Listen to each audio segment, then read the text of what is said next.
అందరికీ నమస్కారం. జగన్మోహన్ రెడ్డి గారు మరి నిన్న వచ్చారేమో బెంగళూరు నుంచి. ఈరోజు అమరావతిలో ప్రెస్ మీట్ పెట్టారు. ప్రెస్ మీట్ పెట్టి మాట్లాడుతూ ఆయన రప్పా పోస్టర్లు పట్టుకొని తిరుపతి గంగమ్మ జాతరలో పొట్టేలు తల నరుకున్నట్టు నరుకుతామని ఇద్దరు పట్టుకోవడం, ఆయన పల్నాటూరులో వాళ్ళిద్దరిని పోలీసులు రిమాండ్కి పంపడం మనందరికీ తెలిసిందే. అయితే అదే జగన్మోహన్ రెడ్డి గారు ఇప్పుడు అదే ఇన్సిడెంట్ గురించి ఏం మాట్లాడుతున్నారో ఒకసారి చూద్దాం. ఆ కార్యక్రమం అయిపోయిన తర్వాత సినిమా డైలాగుల్ని పోస్టర్లుగా పెట్టినందుకు ఇద్దరిని రిమాండ్కి పంపారు.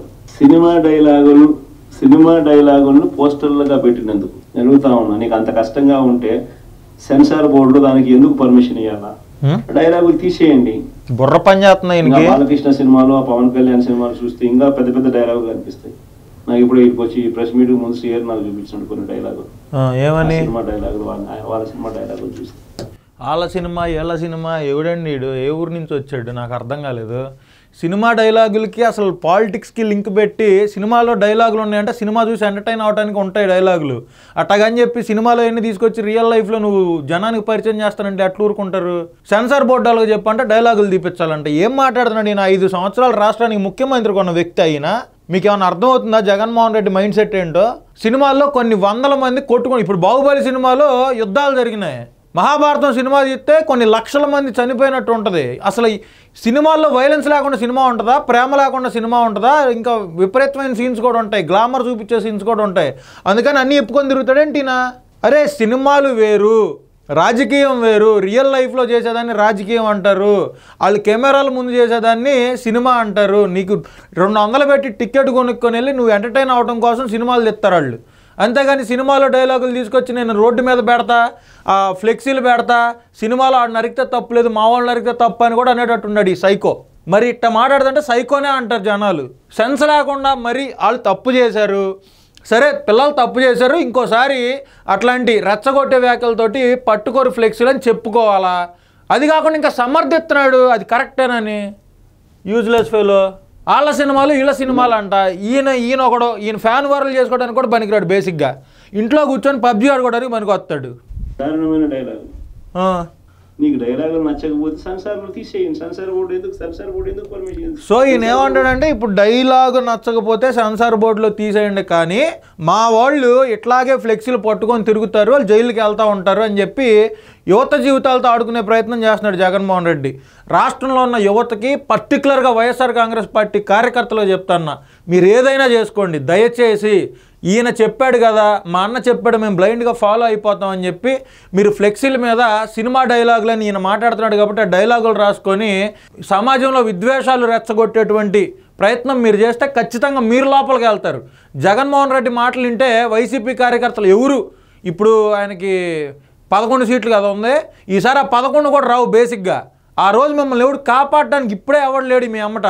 జగన్మోహన్ రెడ్డికి సంబంధించిన వైఎస్ఆర్ కాంగ్రెస్ పార్టీ లాయర్లు ఒక్కడు కూడా రాడు. ఇప్పుడు ఇద్దరు లోపలికి వెళ్ళి రిమాండ్లో ఉన్నాడు అన్నాడు కదా, మరి వీళ్ళ లాయర్లు ఏం చేస్తున్నారు? అసలు లీగల్ టీం ఉంది వీళ్ళ పార్టీకి. మాట్లాడితే ఆయన ఒకటి కనపడతాడు, ఎవరు?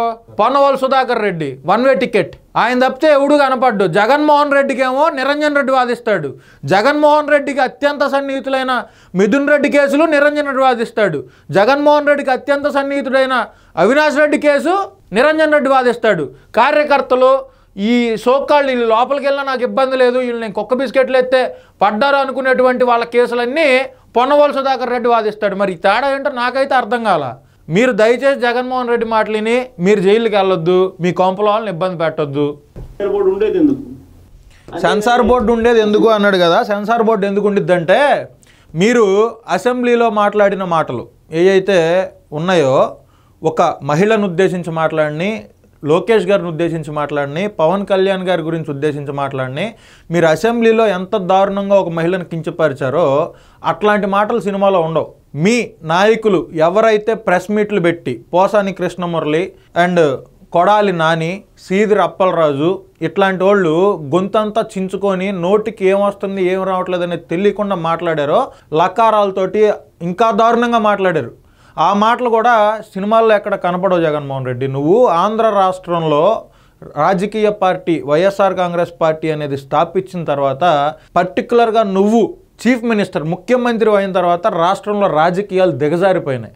ఎంత దారుణంగా దిగజారిపోయినాయంటే కేవలం అసెంబ్లీ నీ భజన కోసం, ప్రతిపక్షాల మీద తీవ్రమైన విమర్శలు చేయటం కోసం. ఏది పార్లమెంటరీ లాంగ్వేజ్లో కాదు, నీకు నచ్చినట్లుగా నీ సైకోయిజాన్ని, నీ శాడిజాన్ని సాటిస్ఫై చేయడానికి నీ నాయకులు చంద్రబాబు నాయుడు గారిని, వాళ్ళ ఇంట్లో ఆడాలని, లోకేష్ గారిని, పవన్ కళ్యాణ్ గారిని తిట్టిచ్చేంతగా దిగజారిపోయినాయి.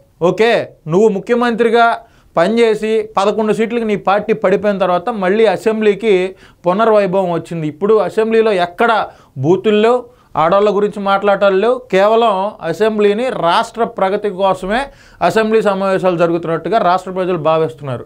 ఇందుకు సెన్సార్ బోర్డులు ఉండేది ఎందుకంటే నీ పార్టీ నాయకులు నువ్వు రెచ్చగొడితే రెచ్చిపోయి ఎదురు వాళ్ళ మీద ఇష్టం వచ్చినట్లు మాట్లాడుతారు కదా విపరీతమైన లాంగ్వేజ్తో, అది ఉండకుండా ఉండటానికి.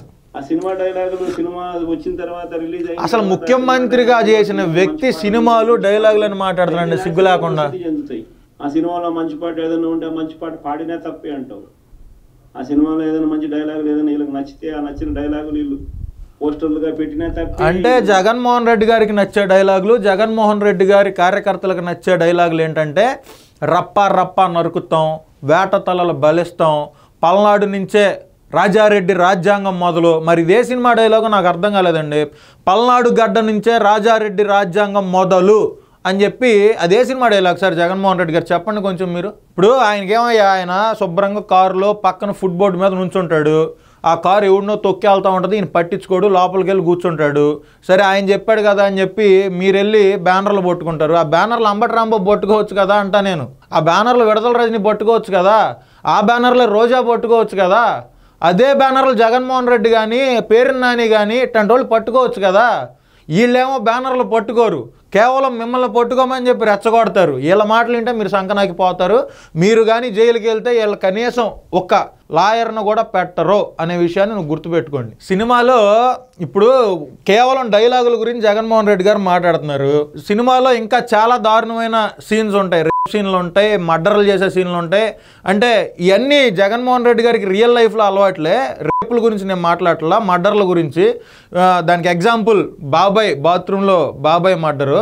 ఈ సినిమాలన్నీ చూసి ఈయన కార్యకర్తలకు ఏం చెప్తున్నాడంటే మీరు రేప్ చేయండి, మీరు మర్డర్లు చేయండి, మీరు సినిమా డైలాగులతోటి బ్యానర్లు పట్టుకోండి, మీరు అసాంఘిక శక్తుల్లాగా సమాజంలో తయారవ్వండి అని చెప్పి చెప్తున్నట్లుగా ఉంది జగన్మోహన్ రెడ్డి గారు. అసలు ఏమన్నా ఒక రాజకీయ నాయకుడికి ఉండాల్సిన కనీస విలువలు, రాజకీయ నాయకుడికి ఉండాల్సినటువంటి కనీస మర్యాద, అసలు రాజకీయ నాయకుడు పాటించాల్సిన సమాజం పట్ల ఉండాల్సిన గౌరవం అసలు ఏమి లేవండి. జగన్మోహన్ రెడ్డి అనే వ్యక్తి రాజకీయాలకి పట్టిన దరిద్రం, ఆంధ్ర రాష్ట్రానికి పట్టిన దరిద్రం. ఈయన మాట్లాడిన తర్వాత నాకు అర్థమైంది అది. మీరు కూడా ఒకసారి ఆ డైలాగులు వింటే మరి ఆయన మాట్లాడింది కరెక్టా తప్ప అనేది కామెంట్ రూపంలో తెలియజేయండి.